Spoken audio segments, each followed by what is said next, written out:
Terima kasih Bapa di dalam surga. Engkau selalu ada di dalam hidup kami. Dan kami merasakan kebesaran-Mu di dalam kehidupan kami hari lepas hari. Terima kasih untuk sore hari ini kami datang beribadah bersama-sama di tempat ini. Kami bersyukur karena hadirat Tuhan ada di tengah-tengah kami. Dan kami sangat terberkati Tuhan. Sebentar kami akan duduk diam untuk mendengarkan sebagian daripada nasihat firman-Mu. Kami percaya Tuhan melalui firman-Mu ini, setiap kami yang mendengar, kami akan diberkati, kami akan dikuatkan, akan memampukan setiap kami menjalani hidup ini bersama-sama dengan Tuhan. Terima kasih, di dalam nama Tuhan Yesus Kristus, kami sudah berdoa. Amin. Silakan duduk Bapak Ibu Saudara, selamat sore, Shalom. Pujilah Tuhan, kita bisa berjumpa kembali pada sore hari ini. Dan puji syukur kepada Tuhan, karena hari ini adalah hari yang pertama, minggu yang pertama pada bulan Januari 2024 ini, di mana kita bisa bersama-sama beribadah kembali di dalam Tuhan. Ya. Bapak Ibu Saudara, kita bersyukur karena kita bersama-sama sudah melewati tahun 2023 yang lalu. Ya. Tidak terasa 1 tahun sudah lewat. Hari ini tanggal 7, berarti sudah 7 hari kita lalui tahun 2024 bersama Tuhan. Tetapi masih ada lagi 350 hari lebih lagi ke depan yang akan kita jalani bersama untuk menapaki tahun 2024. Ya. Apakah Bapak Ibu Saudara yakin bahwa Tuhan kita adalah yang sama yang tahun lalu menyertai kita, dan Dia yang adalah Allah yang sama juga menyertai kita di dalam tahun 2024 ini? Amin. Puji nama Tuhan. Ya. Tentu kita percaya bahwa Allah kita adalah Allah yang hidup, yang senantiasa tidak pernah mengingkari janjinya. Nah, pada sore hari ini kita akan belajar bersama. Saya beri judul renungan pada sore hari ini, Yesus Tuhan adalah Gembalaku.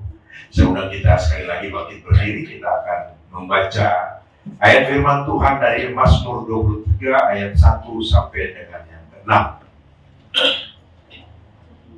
Mazmur 23 ayat 1 sampai dengan ke-6.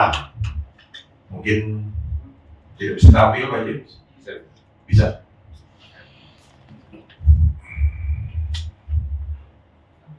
Oke. Kita akan baca bersama-sama dengan suara keras, dan kita akan imani firman Tuhan ini berlaku di dalam hidup kita. Kita baca bersama-sama, 2, 3, ya. Mazmur Daud. Tuhan adalah gembalaku, takkan kekuranganku. Ia membaringkan aku di padang yang berumput hijau. Ia membimbing aku ke air yang tenang. Ia menyegarkan jiwaku. Ia menuntun aku di jalan yang benar oleh karena namanya. Sekalipun aku berjalan dalam lembah kekelaman, aku tidak takut bahaya. Sebab Engkau besertaku, gadamu dan tongkatmu, itulah yang menghibur aku. Engkau menyediakan hidangan bagiku di hadapan lawanku. Engkau mengurapi kepalaku dengan minyak, pialaku penuh melimpah. Kebajikan dan kemurahan belaka akan mengikuti aku seumur hidupku, dan aku akan diam dalam rumah Tuhan sepanjang masa. Amin. Silakan duduk Bapak Ibu Saudara. Ya, puji nama Tuhan. Bacaan kita Mazmur 23 ayat 1 sampai 6 ini sangat amat terkenal, bahkan ada juga lagunya. Ya. Yang membuat kita selalu teringat bahwa Tuhan kita sangat amat baik dalam kehidupan kita. Ya.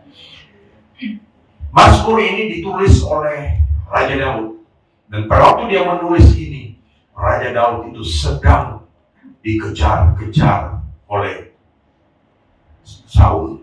Ya. Pada waktu waktu itu Daud belum menjadi raja ya. Tapi dia sedang dikejar-kejar oleh Raja Saul. Tetapi pada saat dia begitu tertekan, dia masih sanggup menulis Mazmur ini. Pujian kepada Tuhan yang menyatakan tadi di ayat yang pertama, ya, Tuhan adalah gembalaku, takkan kekurangan aku. Ya.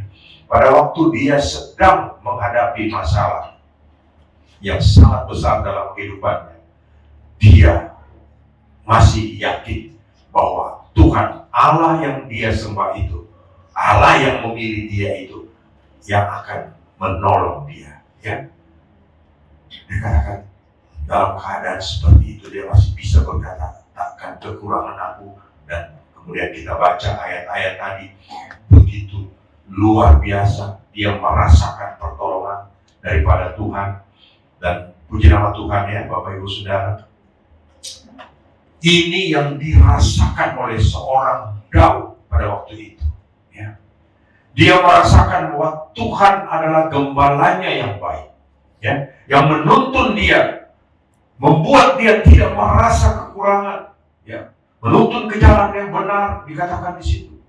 Antara lain, kemudian Tuhan juga yang menolong dia, ya, pada waktu dia sedang berjalan di dalam lembah, ya, kekelaman, Tuhan juga menyertai dia, bahkan dengan gada dan tongkat.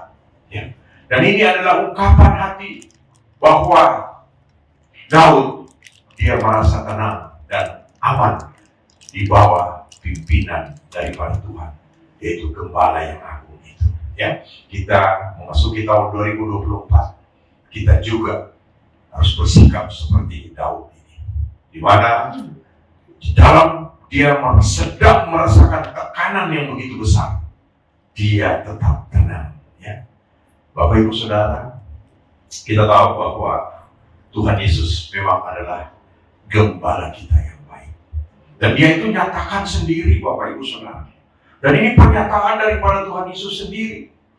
Bukan katanya menurut itu, ya, adakah yang begitu? Menurut ini ceritanya si itu, ceritanya ini, ceritanya itu, bahwa Tuhan kurang lebih adalah begini. Tapi ini Tuhan Yesus katakan di dalam Yohanes 10 ayat 11. Akulah gembala yang baik. Gembala yang baik memberikan nyawanya bagi domba-dombanya. Amin. Siapa domba-dombanya? Kita ya.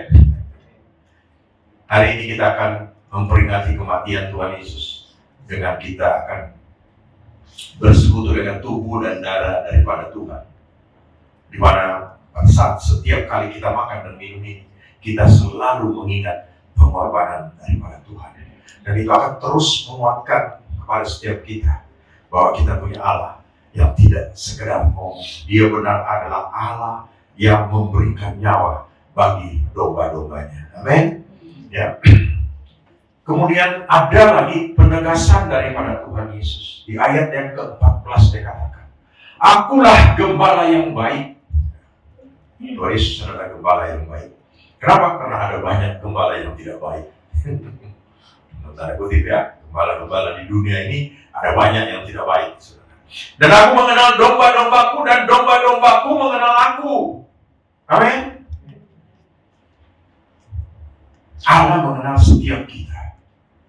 Ya, lalu dikatakan, dan domba-dombaku mengenal aku. Artinya apa Bapak Ibu Saudara? Setiap kita harus mengenal dia sebagai gembala kita. Saya berikan contoh, misalnya saya dengan Pak James. Saya kenal Pak James. Pak James juga kenal saya. Kami saling kenal. Dan kami punya hubungan yang intim. Kenapa? Karena kami saling kenal. Ada apa sedikit kami akan berkomunikasi. Kami akan, istilahnya apa? Curhat. Ya, Pak James saya itu begini. Pak James juga begitu. Begitu, Pak Willy saya ini begini. Lalu bagaimana? Karena ada komunikasi yang baik, kita mempunyai hubungan yang luar biasa. Ini yang Tuhan inginkan. Ya. Nah Bapak Ibu Saudara, ayat ke-15 dikatakan, sama seperti Bapa mengenal aku dan aku mengenal Bapa, Dan aku memberikan nyawaku bagi domba-dombaku. Lagi-lagi, ayat 15 Tuhan tekankan lagi bahwa dia memberikan nyawanya kepada domba-dombanya. Artinya apa? Dia mau menuntun setiap kita untuk hidup di dalam kebenaran, dan kita harus ikut dia sebagaimana yang dia inginkan. Kenapa? Karena dia mati, dia rela mati bagi saudara dan saya di atas kayu salib, agar saudara dan saya mendapatkan pengampunan dosa itu dan mendapatkan hidup yang kekal. Amin. Dia ingin setiap kita ikut dia, ya, setia sampai mati. Baru rame, saudara. Ada anak protes, mamanya kawin lagi. Saya lihat dia ceritanya, mamanya ternyata sudah kawin yang keempat.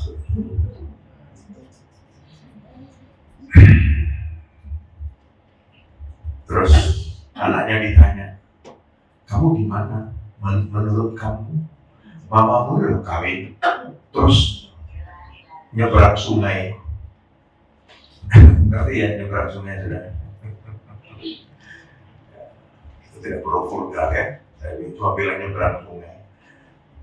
Anaknya santai, ya itu pilihan dia, terserah. Ya.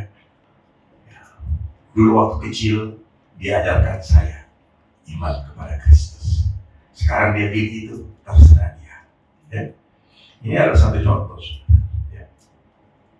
Tuhan sudah memberikan nyawanya kepada kita yang sangat tidak ternilai. Lalu kita mulai main-main yang seperti begitu. Ya. Di sini nggak ada, yang banyak itu di Bali sana. Baik saudara, sekedar intermezzo. Saudara tahu, kalau tadi kita berbicara tentang gembala, Tuhan Yesus kita itu gembala yang baik. Dan dia memberikan contoh, dia itu sebagai gembala dan kita, umatnya ini adalah domba-dombanya. Ya. Setiap kita kan tahu, kalau namanya gembala domba, itu jalannya di mana? Kalau dia berjalan sedang menggembalakan dombanya, kalau dia berjalan itu dia di mana? Saudara pernah lihat nggak? Di depan atau di belakang? Depan ya? Depan. Jadi Tuhan Yesus yang berjalan di depan sebagai gembala, itu berarti dikatakan dia yang menuntun kita untuk berjalan. Kenapa? Karena dia tahu kita ini domba, itu menggambarkan adalah hewan yang sangat rentan, sangat lemah. Ya. Kita juga manusia ini rentan sekali, betul? Iya. Kena angin sedikit, masuk angin. Oh enggak, maksudnya bukan itu, saudara. Kalau kena angin sedikit, artinya angin-angin yang aneh-aneh di luar sana masuk melo aja, saudara. Wah, betul ya? Iya, hebat dia ya. Wah, saudara mulai katut, saudara. Ya. Padahal saudara pikir ini jalannya lurus, ternyata ujung-ujungnya apa, saudara? Maut ya. Kelihatan ada banyak ajaran-ajaran yang seperti itu. Dan Tuhan tidak mau seperti itu. Dia adalah gembala. Kalau dia adalah gembala, berarti dia yang di depan. Dia akan menuntun setiap kita, mengarahkan kita kepada jalan yang benar. Ya. Bahkan Tuhan sangat memperhatikan setiap domba-dombanya. Amin. Saudara masih ingat perumpamaan dari Tuhan Yesus tentang satu ekor domba yang tersesat? Apa Tuhan Yesus bilang? Skapopo, seono 99. Masih banyak ini, ya. Dia masih bisa produksi, ya. Dan domba kan apa yang dia? Ya. Dia bisa produksi bulu-bulunya untuk menjadi wool. Ya.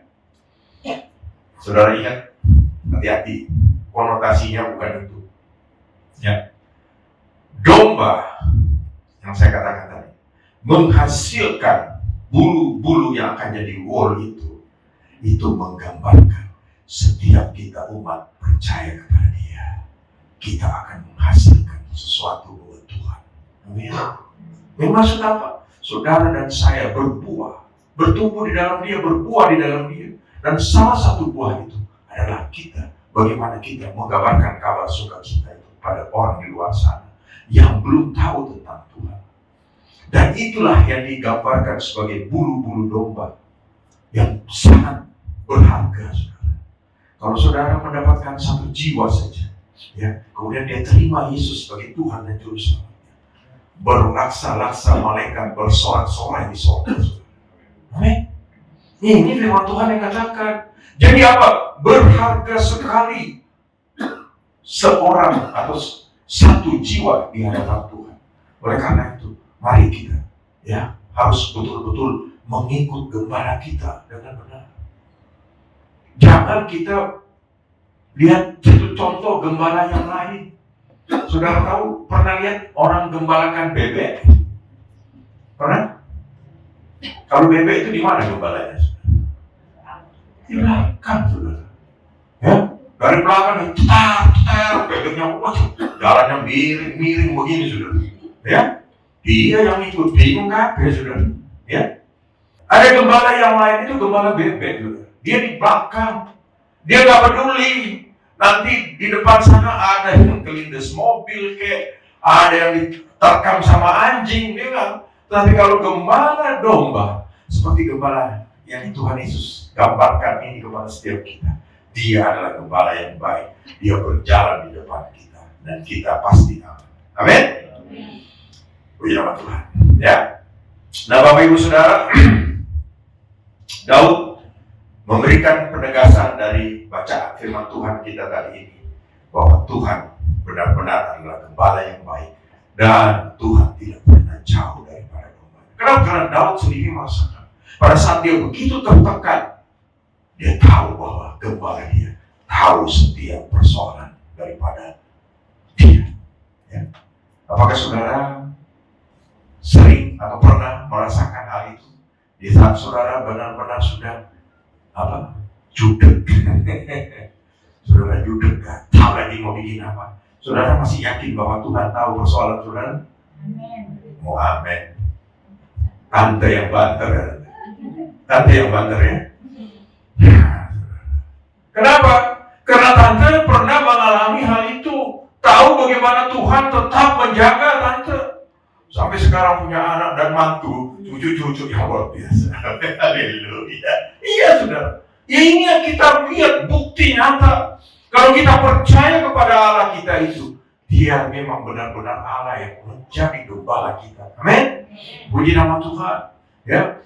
Oleh karena itu, Daud dia tahu hubungan dia dengan Allah begitu indah, begitu intim. Kenapa, Bapak Ibu Saudara? Saudara, kita semua bisa merasakan apa yang dirasakan oleh Daud apabila kita juga berada di sisi yang sama dengan Daud. Amin. Apa itu sisi yang sama dengan Daud? Firman Tuhan katakan di dalam Kisah Para Rasul 13 ayat 36. Kita tidak baca, mungkin bisa ditampilkan saja. Ya. Daud menjadikan Tuhan Allah itu sebagai pusat hidupnya, dan Daud senantiasa melakukan kehendak Allah. Ya, Daud melakukan kehendak Allah. Ya, saudara, kehendak Allah selalu dilakukan oleh Daud. Pada waktu dia muda, pada waktu dia dipilih, dia dikatakan berkenan di hadapan Tuhan. Saudara, apa Daud tidak pernah bikin salah? Pernah ya? Masih ingat salahnya Daud? Yang paling besar, saudara cari ya di Google, dosa Daud, pasti yang keluar itu dosa Daud dan Batseba. Enggak ada dosa yang lain, saudara. Ternyata dosa itu yang paling besar, saudara. Masih ingat saya pernah dulu kasih ilustrasi, pernah saya khotbahkan dulu, ya. Tuhan memberikan kita kekuatan untuk melawan iblis. Iblis ini yang kurang ajar, saudara. Ya, Tuhan bilang, ya, lawanlah iblis, ya, maka dia akan lari. Benar? Ya. Iblis itu sumber dari segala tipu-tipu. Kita lihat bagaimana iblis itu menipu Adam dan Hawa pada waktu mereka masih di Taman Eden. Dan itulah yang menyebabkan kita harus menderita.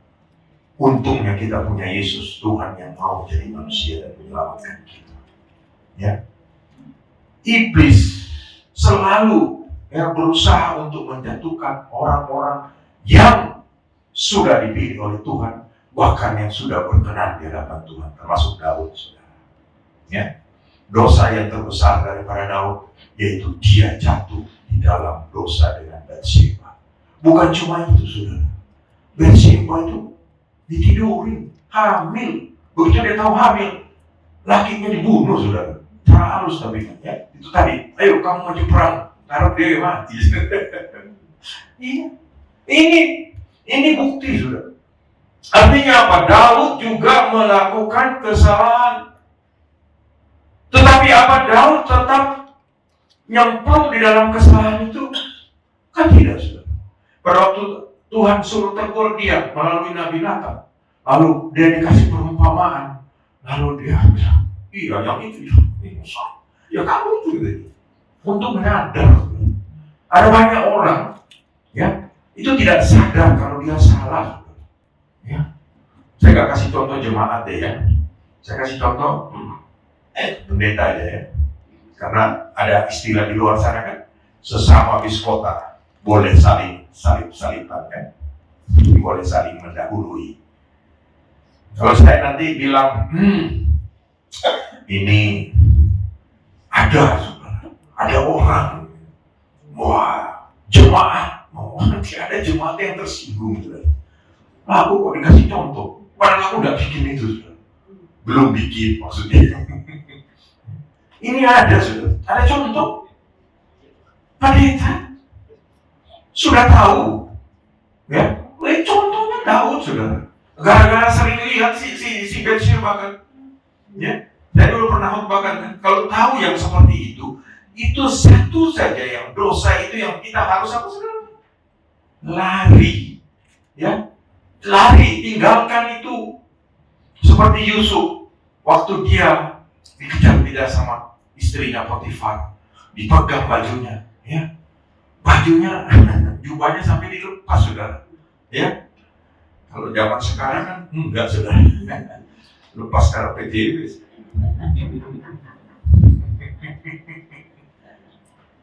Jadi, saya mau katakan ini karena saya punya bukti jelas bahwa ada seorang pendeta, ya, yang sudah tahu itu bukan urusan dia, apa istilahnya, bukan mukrimnya ya.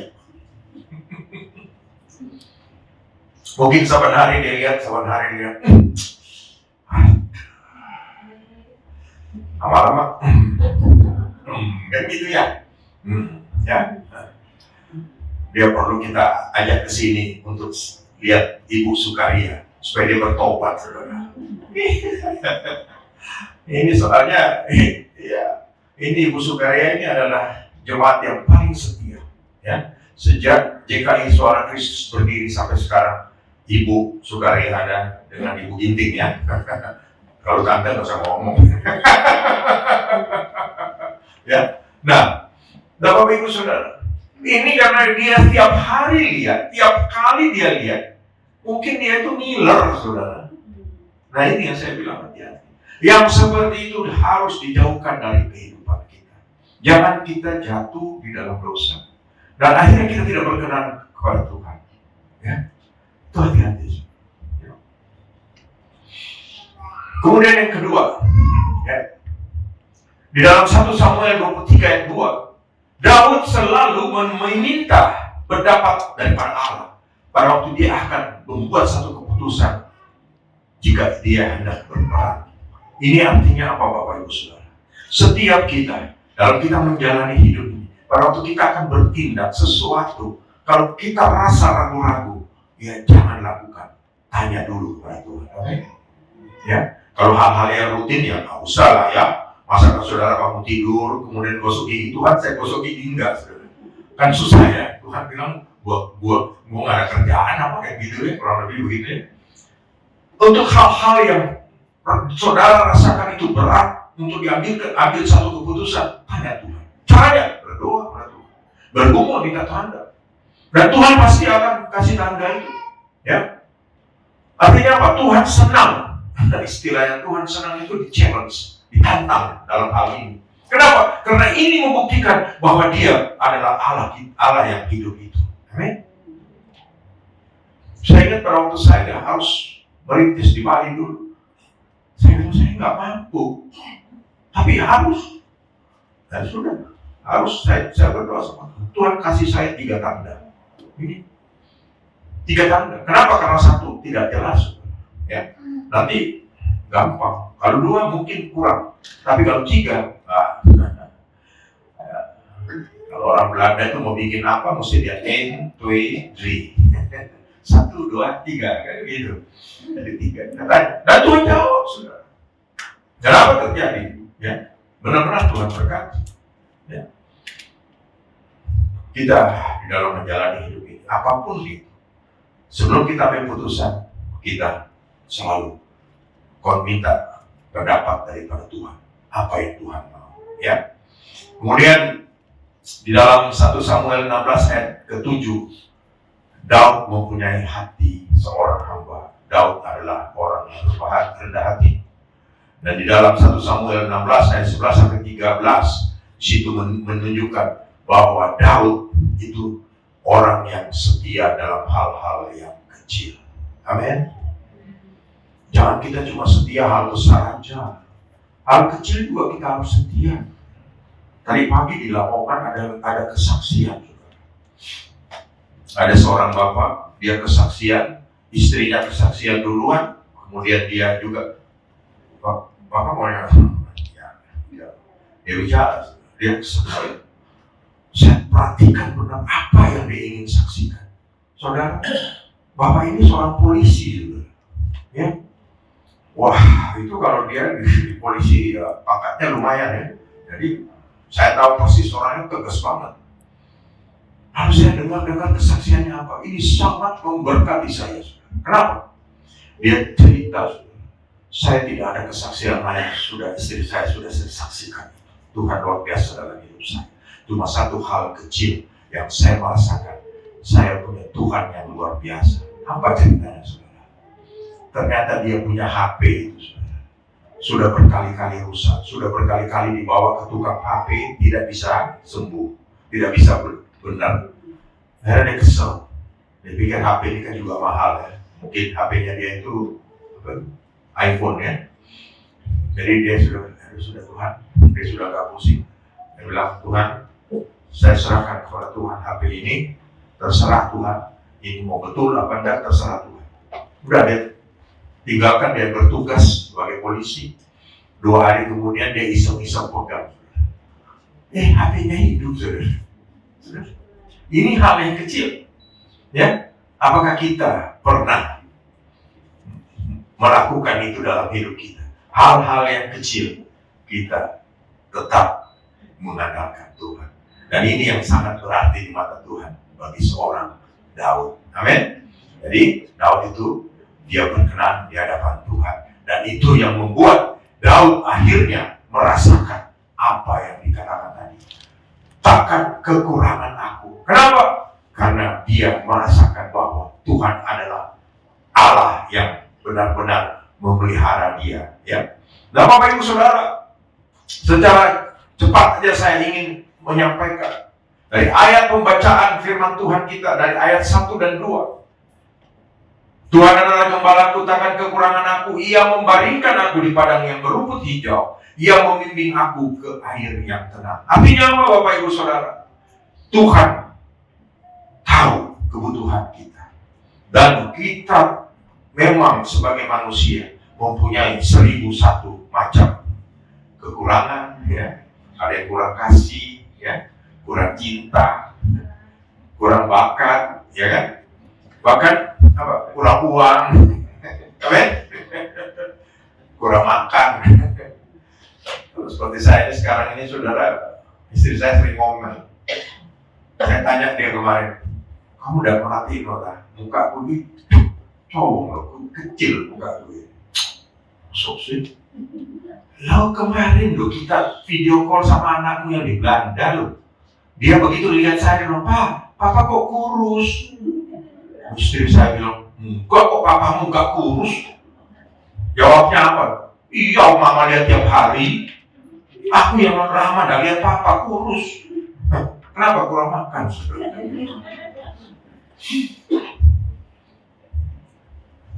Makan ini nggak boleh, makan itu nggak boleh. Begitu mau makan, kau boleh Pak. itu istri yang sayang, ya, karena dia tahu waktu saya serangan jantung dulu kan dia luar biasa.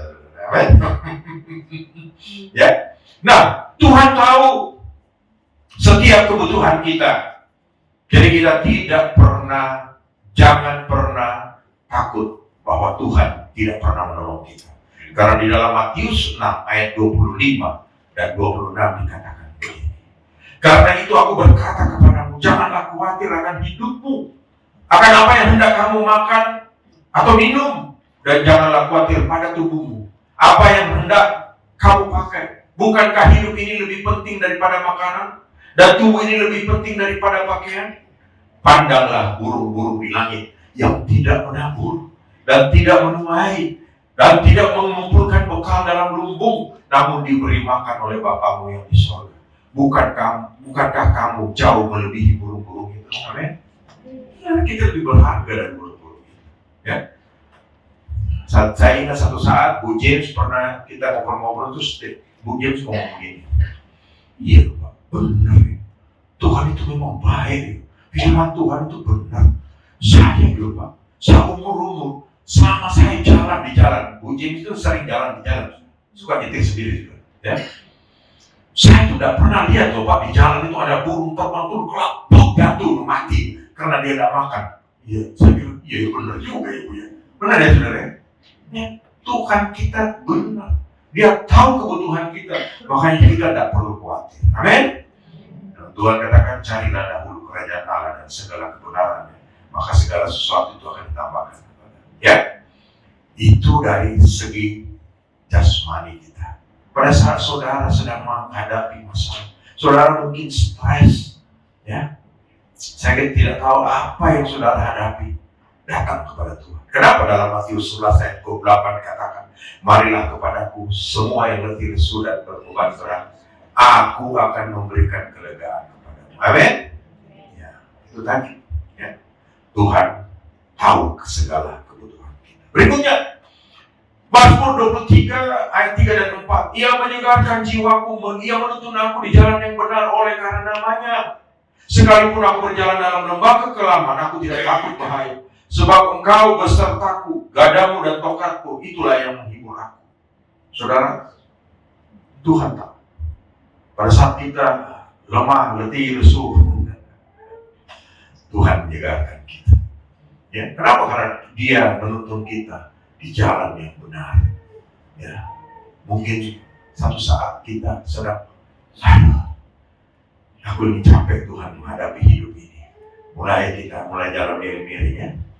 Ya, kalau di timur sana, kalau saudara lihat orang jalan miring-miring itu kenapa? Dia habis minum Sopi, saudara. Tahu Sopi ya, saudara. Kalau di Manado sana itu cap tikus. Cap tikus dibikin mabuk orang, apalagi cap kuda. Ya, Tuhan menyegarkan jiwaku. Ia menuntun aku di jalan yang benar karena namanya. Terkadang kita sering kepingin lewat, saudara. Kepingin, aduh, dia kok begitu ya, aku kok begini ya. Aku kepingin loh kayak dia. Coba-coba, saudara. Ya, jangan coba-coba. Ya, harus hati-hati. Kita harus jaga benar-benar hidup kita. Kita harus hidup sesuai dengan kehendak Tuhan. Ya, Tuhan mau kita hidup di dalam kekudusan. Ya, harus hidup dalam kekudusan sampai pada akhirnya. Saudara selalu perhatikan ya, kalau ada orang mati pasti ada kata-kata begini. Aku telah mengakhiri pertandingan. Ya, dengan baik. Aku telah memelihara iman. Ya, saudara. Ada banyak orang yang seperti begitu. Di dalam ucapan duka citanya ditulis begitu, saudara. Tapi tidak semua orang yang dalam peti itu dia benar-benar memelihara iman. Ya. Kenapa? Hidupnya dalam keadaan beliau-beliau, saudara. Ya, sedang beliau-beliau Tuhan bilang stop, geblok. Ya, kalau kayak pada Natal kemarin itu di mana ya, di Sumatera sana, pimpinan paduan suara dengan begitu semangat. Wah, dia sedang di hadirat Tuhan, dia sedang mengimpi. Paduan suara langsung beratapnya. Oh, itu pasti dia langsung malaikat yang jemput dia, saudara. Wah, dia benar-benar. Tapi ada banyak orang yang kelihatannya ya kan, saya ini mungkin pakai jas, pakai dasi, keren, tapi hidup tetap di dalam dosa. Ya. Saudara, beberapa hari ini lagi seliweran itu TikTok itu. Ada banyak pertanyaan.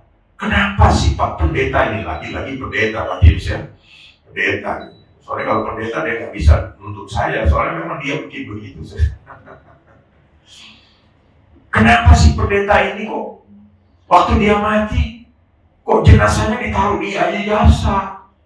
Kenapa kok tidak taruh di gerejanya? Padahal yang bangun gereja itu kan dia dari nol. Iya, saudara. Dari awal dia melayani Tuhan. Luar biasa, saudara. Tetapi dia tidak pelihara sampai pada akhirnya. Tadi yang seperti tadi itu, aku telah mengakhiri pertandingan dengan baik. Aku telah memelihara iman. Ternyata tidak, saudara. Dia tidak mengakhiri pertandingan imannya dengan baik. Kenapa? Karena di 3/4 usianya.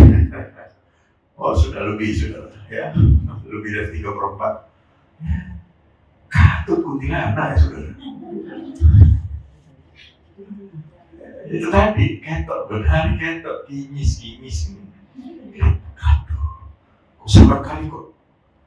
Ada nyanyian pada aku apa? Ada kamu. Saya lupa lagi. Saya nggak pintar nyanyi, jadi saya nggak nyanyi. Coba saya ingat, saudara. Jadi yang terbayang-bayang dia aja. Lalu dia berbuat dosa, saudara. Ya. Lalu pada waktu dia mendadak mati, dia habis pulang pelayanan katanya dengan kendaraannya tadi itu kuasa. Dia habis pulang pelayanan. Ini saya kasih ini contoh supaya apa? Supaya kita tahu benar, kita jaga hidup kita dengan kekudusan. Amin.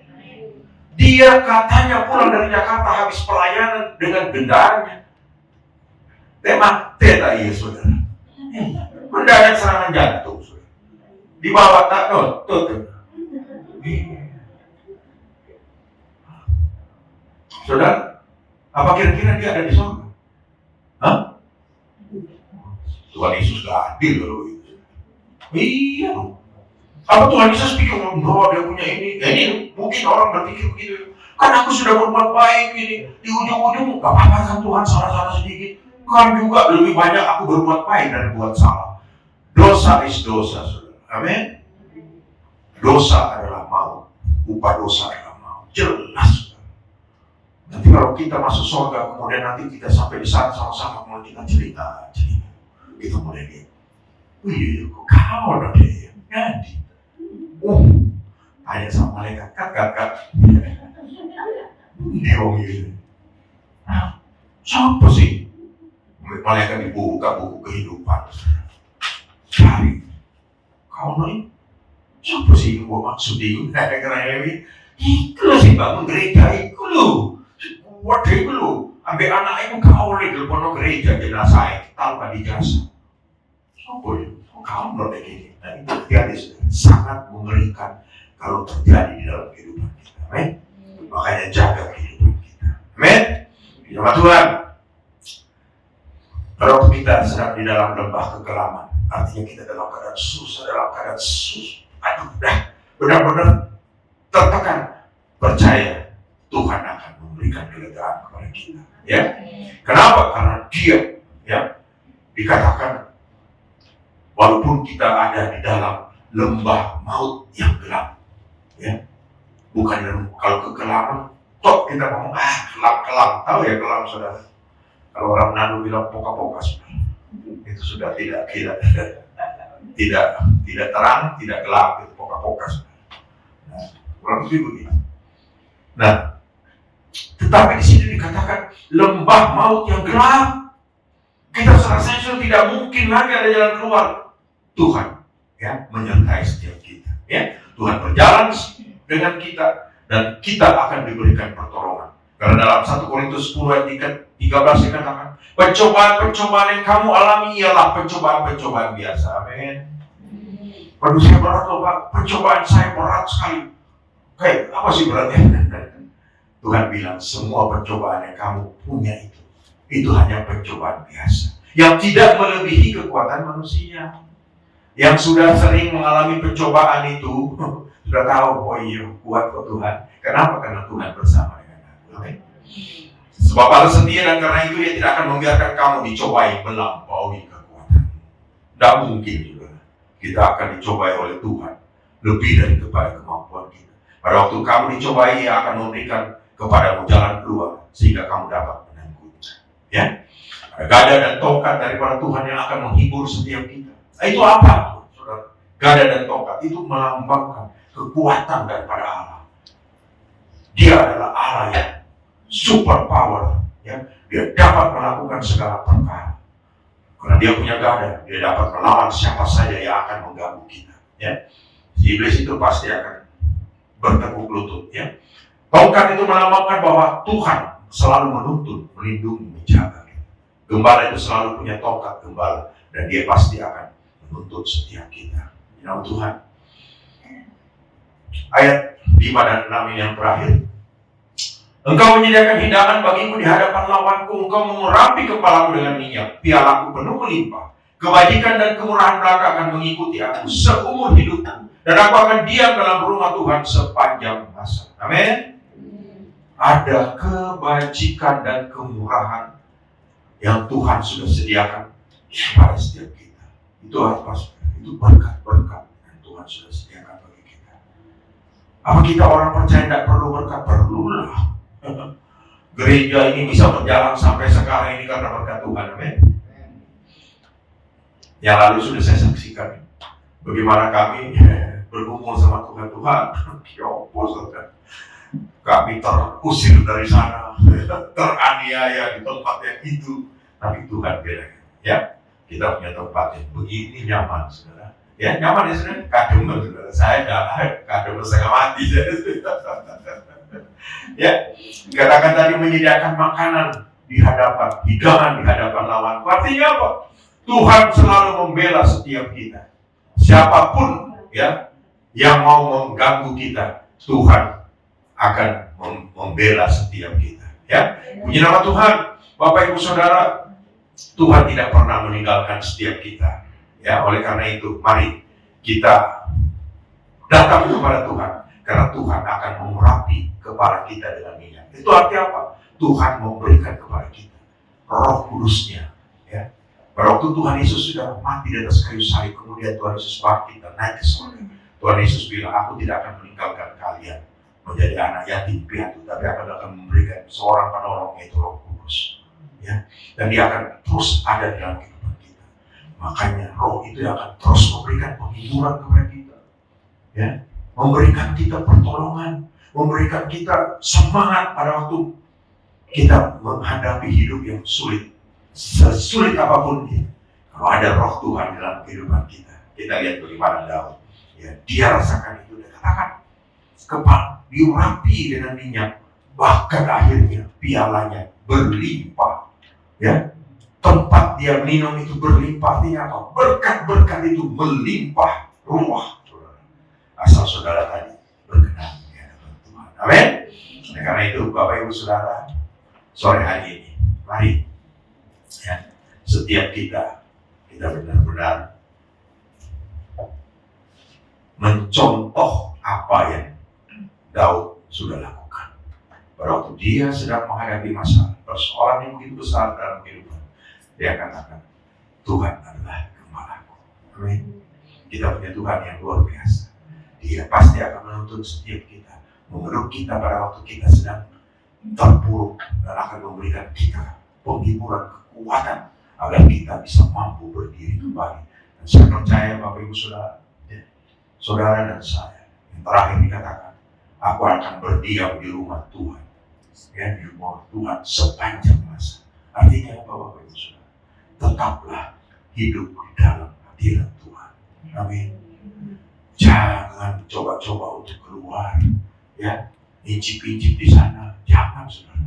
Nah, saudara tadi incip-incip kayak tadi itu, saudara. Lagi incip-incip sampai tahu-tahu tewas, saudara, mati kan kita ini, ya. Jangan. Tapi mari kita tahu kalau kita ada di rumah Tuhan, pada saat kita sedang dalam masalah, kita mendapatkan perlindungan, pertolongan dari Tuhan. Dan setiap hari kita akan menikmati kebaikan Tuhan dalam hidup kita. Dan setiap kita akan benar-benar merasakan hidup ini ya, penuh dengan kebahagiaan. Ya. Puji nama Tuhan.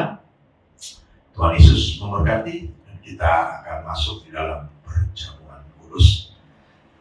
Saya serahkan kepada Pak James.